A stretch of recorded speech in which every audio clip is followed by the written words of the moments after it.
मथुरा के शासक कृष्ण और फिर वृंदावन के बाद। देखिए, यादव समाज के बारे में मैं सिर्फ इतना कह सकता हूँ कि उनकी जो संस्कृति और उनके जो कर्तव्य कर्म, उनका जो दायित्व था, उनका जो आचरण था, उनका जो विचार था, उनका जो चरित्र था, उनका जो निर्माण हुआ, वह वसुधैव कुटुंबकम, वो सर्वधर्म समभाव के लिए, वो सार्वभौमिकता के लिए। यादव आज हम यदुवंश में आते हैं, लेकिन मेरा मानना है कि जाति व्यवस्था तो महाभारत के समय थी नहीं। गौ पालन, गौ पाल, उसके पहले भी इतिहास रहा है ऋग्वेद में संस्कृत के आने के बाद, और उसमें जो कर्मों के आधार पर जो समाज का वर्गीकरण हुआ, उसमें यादवों के इतिहास को कई तरह से निर्मित किया गया। महाभारत के काल में कृष्ण के बारे में मैं इतना ही जानना वैज्ञानिक आधार। देखिए, मैं किसी भगवान को तो हाथ बोल लगता नहीं हूँ कभी, मेरा कोई मंदिर मस्जिद गुरुद्वारे चर्च से कोई लेना देना नहीं है। मेरे लाइफ में एक गरीब है, मैं ना कभी तो पूजा पाठ करता हूँ, ना मुझे कोई लेना देना, लेकिन मैं जितना जानता हूँ महाभारत का एक काल नासा और विज्ञान के मुताबिक था। उस महाभारत के काल का जो साल था वो 6,000 वर्ष के गैप, 1.25 लाख हजार वर्ष पहले हम सब दुनिया में आए विज्ञान के मुताबिक, जब हम चिंपांजी और बंदर में, होमोसेपियन और सेपियन के बाद हम मानव सभ्यता में आए। हम धीरे धीरे धीरे धीरे धीरे धीरे धीरे सभ्यता का विकास हुआ, और 12,500 वर्ष पहले विज्ञान के मुताबिक इस दुनिया में पहला आराध्य गुरु है शिव, जिन्होंने आयुर्वेद भी दिया, वेद भी दिया, संगीत भी दी, साधना भी दिया, कई तरह की साधना पद्धति आप उठा के देखिए। उसको आप देखिएगा तो आपको पता चलेगा हर थोड़ा सा कि मूलवासी आदिवासी थे, कौन था? सनातन और यादव। बहुत गौर से आपको समझना होगा, तो आप थोड़ा सा पीछे जरूर जाइएगा, हम उस पर नहीं जाएंगे। मैं जब रामायण का बहस हो रहा था तो उस वक्त हमने दुनिया को पढ़ने की कोशिश की, जब सुप्रीम कोर्ट में भी बहस चल रहा था, और यह विवाद शुरू हुआ तमिलनाडु में तत्कालीन मुख्यमंत्री करुणानिधि के कारण उस सेतु पुल को लेकर। तब 7-7 दिन तक लोकसभा में एक बहस चली कि क्या रामायण का किरदार इस दुनिया में है या नहीं। तो तब आया कि रामायण को लिखा किसने? वाल्मीकि कौन? किसी ने कोई भाषा से अलग किया, किसी ने ढोल कहा, किसी ने कुछ कहा। तो वाल्मीकि ने रामायण काल को लाया। रामचरितमानस, रामचरित का मतलब होता है, राम का मतलब एक व्यक्ति, पप्पू, डीपी यादव, वाल्मीकि, एनीबॉडी, कोई भी। I don't know who is the destiny, who is the creator, who is the create, मैं उस सब में नहीं जाऊंगा। कौन भगवान? हम प्रोजेक्ट में जीते हैं, इतिहास में नहीं है, और हम इतिहास पढ़ने वाले भी नहीं, हम इतिहास नहीं पढ़ते, अपनी इतिहास को लिखते हैं और डेली लिखते हैं। इसलिए हम इतिहास पढ़ के इतिहास नहीं लिखते, हमारा अपना इतिहास और प्रोजेक्ट में नहीं। मैं डीपी यादव जी के साथ मेरा सानिध्य बचपन से, आज से नहीं। मैं तो 80 से एक पारिवारिक रिश्ता है हमारा। बीपी मंडल जी मेरे नाना का रिश्ता, नागरिक साहब इस इलाके में आपके परिवार से हम लोग। लेकिन मैं आपसे सिर्फ इतना कहूंगा कि यादव के बारे में आप एक बात मानिए, पूरी दुनिया में आपका जो सामाजिक आध्यात्मिक स्तर वह यदि कृष्ण के इतिहास से ही आप शुरू करेंगे, ठीक 12,500-13,000 वर्ष है, तो सुदामा के जगह कृष्ण का इतिहास हो सकता है। हुआ रघुमनि को बहुत ही, तो आपका रिस्पेक्ट कहाँ जाना? सुदामा कौन? दूसरा, सुभद्रा कौन और अर्जुन कौन? यदि अर्जुन क्षत्रिय थे और सुभद्रा कृष्ण की बहन थी, तो शादी किससे? और रुक्मणी किसकी बहन? अर्जुन से थी, तो शादी किससे? तो कृष्ण या यदु के बारे में यदि मैं बात करूं या संस्कृति के बारे में, देखिए यादवों का, जाट का, गुर्जर का, राजपूत का आप कल्चर देख उठा के, गौपालन का, रहन सहन का, खान पान का, सामाजिक स्तर का, आपका जो मिश्रण मिलेगा उसको आप देखिए। वो कृष्ण कोई बहुत विराट थे, उनको इतने छोटे चीजों में नहीं बांधा जा सकता। परसों तरसों हम एक जगह शिवाजी जी का मूर्ति निकल रहा था, बोला पप्पू यार बाजे, हमने कहा क्या है? बोला शिवाजी पटेल थे, तो पटेल का आज निकला है। अब कोई शिवाजी को पटेल कह देता है, कोई अशोक को कुशवाहा कह देता है, अशोक सम्राट कुशवाहा थे।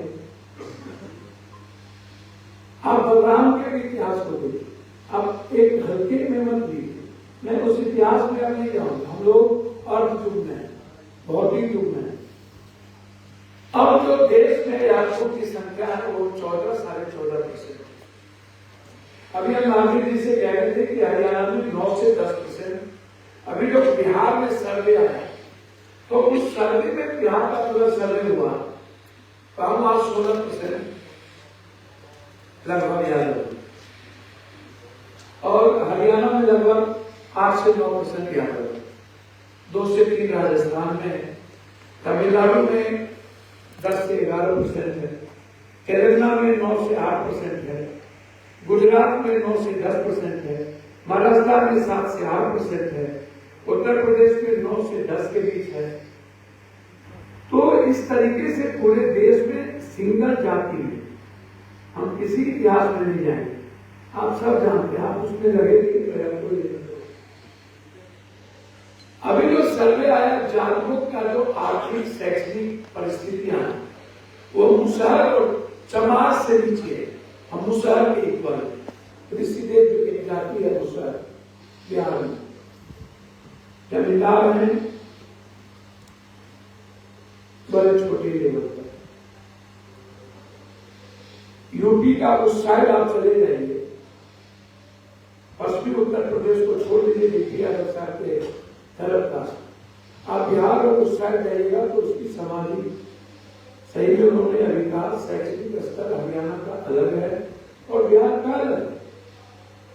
तो सिंगल जाति में जैसे ST SC से 27%, लेकिन यदि आप जागर को, डोम को, भंगी को, चमार को, पासवान को, पासी को, मुसहर को अलग अलग कीजिएगा, तो जादव एक सिंगल जाति में इस देश की सबसे बड़ी संख्या है। मेरा सवाल यहीं पर है नौजवानों से कि आपसे लोग दूसरी जाति प्यार क्यों नहीं करते? आप सिंगल जात का नाम बता दें जो आपसे प्यार करता है। मेरा कुछ भी सवाल आपसे नहीं, आपका अहंकार इतना क्यों? आपके पास है क्या? आप जब घर से निकलते हो तो कोई मुस्कुराता नहीं है, कोई आपकी जिंदगी से खुश नहीं होता है, ना आपको कोई रेस्पेक्ट देता है, ना आपको कोई सम्मान देता है। अपने दुनिया में चुप बने रहते हो, किस बात हो क्या? भैया ताकत से दुनिया नहीं चली, ताकत से दुनिया चलती तो रूस, चाइना, अमेरिका बहुत ताकतवर होता है। एक छोटा सा देश दुनिया को तबाह करता है, एक छोटा सा कंट्री, परमाणु से नहीं करता है दुनिया, लेकिन विचारों से करता है। पूरी वर्ल्ड को आप देख लो, आप हांगकांग को देखो, आप जापान को देखो, आप थाईलैंड को देखो, आप किसी भी कंट्री को देखो, उसकी इकोनॉमी, उसकी आइडियोलॉजी, सर आप कितनी बड़ी संख्या हो ये मैटर नहीं है। आप इस संख्या में आप एक स्टेट में सीएम नहीं हो, आपको किसी कारणवश एक जगह सीएम बना दिया गया, आप पीएम नहीं हो। 14% होने के बावजूद आप सामाजिक और आप बार बार कहते हो कि हमारे कई रेजिमेंट की जन्म में नहीं बनेगा।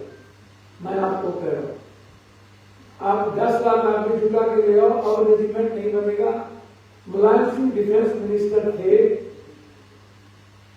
रेजिमेंट यदि बनना होता तो उस वक्त गिट्टो लगाया जा सकता था, क्योंकि लालू यादव जी और मुलायम सिंह जी के ही दोनों की संख्या बल पर गवर्नमेंट थी।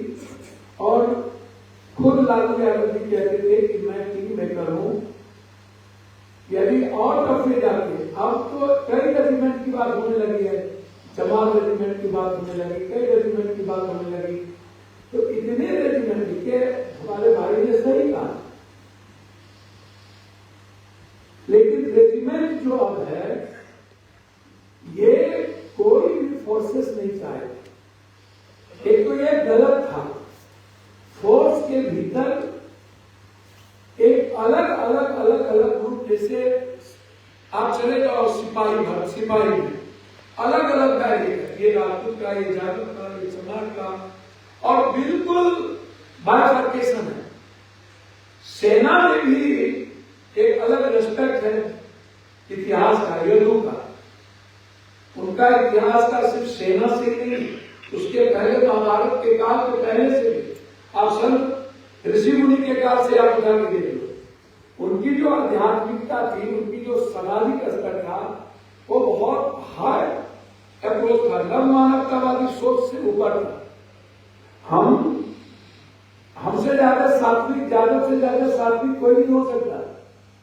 आदमी सबसे ज्यादा सात्विक भोजन करने वाले भी यादव है, आदमी सबसे ज्यादा व्यवहार कुशल यादव है, लेकिन हमारे साथ संख्या नहीं जुटती। मैं आपसे इतना कहूंगा, मैं हमेशा प्रयास करता हूं, हम जहां से एमपी बनते हैं पूर्णिया में यादव है ही, यादव है मधेपुरा में, यादव है पाटलिपुत्रा में 6.5 लाख, यादव है अररिया में, यादव है अन्य जगहों पर। पूर्णिया में तो 2.5 लाख यादव है और लगभग 18 लाख 19 लाख दूसरे जाते हैं। हमारे यहाँ 24 लाख होते हैं। मेजर वो नहीं है भैया, जब तक सामाजिक लोग जुड़े कांग्रेस के विरोध में, ऊंची जात के खिलाफ एक माहौल बना और पिछड़े और ईबीसी जाति के लोग यादव को अपना संरक्षक माने, जिसमें कर्पूरी ठाकुर जी के बाद लालू यादव को एक्सेप्ट किया, एक खंडित सरकार बनी। और ये परिस्थिति है। मुलायम सिंह जी की सरकार कब बनी? जब दूसरे वर्ग के लोग जुटे, जब काशीराम जी जुटे, उसके पहले सभी वर्ग के लोग जुटे, फिर मंडल कमीशन और कमंडल की लड़ाई हुई। जातों को कमजोर करने के लिए ही कमंडल लाया गया, ताकि पिछड़े को बांटा जा सके। मंडल जिंदा रहेगा, पिछड़ा यदि सामने रहेगा, तो यादवों की संख्या की ताकत पर ओबीसी का नेतृत्व यादव करेगा। बहुत बारीकी से यादवों को समाप्त करने की कोशिश इस कंट्री में हुई। अब आप कैसे बढ़ोगे? आप बार बार तो ये सबका इतिहास था। आज क्या है? आप उनके आचरण और उनके चरित्र और चिंतन से सीख। आज हम कहाँ हैं? आज राजनीतिक रूप से हमारी क्या पहचान है, सामाजिक रूप से क्या पहचान है, शैक्षणिक रूप से क्या पहचान है, आर्थिक रूप से क्या पहचान है। और नौकरी वोकरी अब यादव को नहीं मिलेगा, ये बोल जाओ। आप स्कीम में जाइए, आप स्टार्टअप में जाइए, आप चेंज करिए अपने चीजों को। यादव को इस कंट्री में आप नौकरी की पूजा, नौकरी तो ST SC को भी नहीं मिलेगा। आरक्षण को तो इन्होंने सीधा वार किया, सीधा नौकरी ही खत्म कर दी, प्राइवेट कर दिया। तो प्राइवेट में आरक्षण है ही नहीं, कहां से आरक्षण मिलेगा?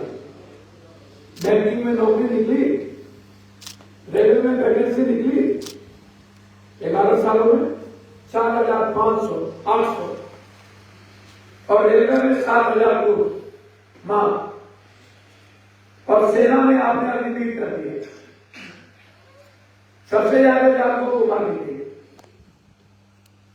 आप ऐसे नहीं हैं। और एसटी ऐसी किसी भी कीमत पर नौकरी में नहीं आया है। इसके लिए आरक्षण पर सबसे पहला हमला किया ये सरकार है। आप आरक्षण के लिए लड़ोगे तो लोग बोलेंगे, आप जाति जनगणना के लिए लड़ोगे तो लोग बोलेंगे, और जाति जनगणना में आप इसीलिए लड़ो कि आप जिस बात की लड़ाई लड़ रहे हो उसकी हिस्सेदारी आपकी और भागीदारी वहां पर मजबूत हो जाएगी। और इससे आम जाति को लगेगा कि मेरी बात फिर यादव कर रहा है, आरक्षण बचाने की बात यादव कर रहा है। इसको जैसे आप कहते हैं कि हम हॉस्टल बनाते हैं यादव होते, तो आप कृष्ण हॉस्टल बनाइए, आप बलराम का नाम दीजिए, तो कृष्ण के नाम से सब लोग जुड़े, यादव के नाम से सिर्फ यादव जुड़े। तो कृष्ण यादव हो गए, एक उसके कल्चर को आप देख लीजिए, तो कृष्ण के जुड़ते ही यादव आ जाएगा। तो आप जब टाइम, पर्सन, प्लेस और वे, समय काल पात्र के अनुसार चीजें बदली है, तो आप भी बदलोगे ना, आप भी एक नया रिफॉर्म करोगे ना। पहले मानवतावादी विचार थी, अब नव मानवतावादी विचार आ गए, new humanism, new thought, new economy. नए इकोनॉमी के साथ आपको अप्रोच करना पड़ेगा। बाजार क्या कहता है, दुनिया क्या कहता है। तो यादवों को 3 चीजों पर ध्यान देना चाहिए। संख्या में आप सबसे ज्यादा ताकत हो, लेकिन पूरे देश में आप विभिन्न जगहों पर अलग अलग नाम से यादव हो। यादव टाइटल कम है, जिसके चलते आपका दर कम है। पहले तो आप यादव टाइटल बोलो पूरे देश को कि आप जो जिस रूप में जहां यादव हो उसको यादव टाइटल में परिवर्तित करो, तो इसकी संख्या दिखेगी। जो दिखता है वो दिखता है। दूसरा चीज जो सबसे इंपॉर्टेंट है, आप अलग अलग दल में हो, कहीं किसी दल में हो, कहीं किसी दल में हो, कहीं किसी दल में हो, कहीं बीजेपी में हो, कहीं कांग्रेस में हो। नतीजा क्या, कहीं क्षेत्रीय पार्टी में, नतीजा क्या है कि आपकी संख्या होते हुए आपका रिस्पेक्ट खत्म हो जाए। और हमको लोग समझ लेते हैं बात, यहां का ज्यादा इसके साथ, वहां का ज्यादा उसके साथ। तो आप ऐसा करिए कि कैसे एक प्लेटफॉर्म पर आकर हम हिंदुस्तान में एक बार इस देश के, आप एक बार पीएम बनने का माध्यम बनो, प्रयास करो। मैं सच कहता हूं। और उसके लिए आपको इस देश का चमान, माइनॉरिटी और ईबीसी के 2 जाति को अपने साथ लेना पड़ेगा। मिसाल मलार, केवल, भीम, गंगोत्री, गोढ़ी, एक जाति में आता, अलग अलग इसके ऊपर उपजाति, और चमार सबसे ज्यादा है, और दूसरा माइनॉरिटी, और तीसरा जाति। इसको छोड़ने का आप प्रयास करो। मेरा रिक्वेस्ट है आपसे, मैं बहुत क्लियर हूं, हमको कुछ नहीं करना। हम डेली इस देश के गरीबों के अनजस्टिस सदन हो, पीएम बैठे, लेकिन कोई मैटर नहीं करता। पीएम साहब का जितना विवर होगा उससे 3 गुना विवर पप्पू यादव, पूरा वर्ल्ड हमको देखता है। उसकी लाइटिंग और उसकी विवर्स, यदि पीएम साहब स्पीच देते हैं तो 18,000 लोग देखते हैं, और हम स्पीच देते हैं तो सीधा 98,000, 67,000, 70,000 लोग देखते। इसलिए हमको भीतर से बिल्कुल क्लियर है। सदन के बाहर जो कॉमन मैन का सवाल होता है उसको मैं रख देता हूं। हमें और फालतू बात करनी आती नहीं है, अकेला इंडिपेंडेंट रहता हूं, 6 मिनट मिलता है, और जो देश की बातें होती है, स्टूडेंट की, बीपीएससी की, यूपीएससी का, एसएससी का, अन्य टॉपिक होता है जो युवाओं के लिए, जो छात्रों के लिए, जो स्कीम के लिए, स्टार्टअप के लिए, जो अन्य सवालों पर, अन्य विषय पर जो गलत लगता है उसको मैं कह दूं, तो आप सामने में मोटेगी मोदी जी को तोहफा नहीं है, कोई आदमी पप्पू यादव तोहफा नहीं है, विचारधारा तोहफा। मैं कह देता कि इसीलिए मेरा बस इतना ही है। आप हमारे नेताओं ने दो नेता मेरे बीपी यादव भी कांग्रेस का, ये हम लोग की ताकत है। मन पर जो हमारे जीनियस हैं, मैं पढ़े लिखे लोगों से मुझे बड़ा डर लगता है। पढ़ा लिखा लोग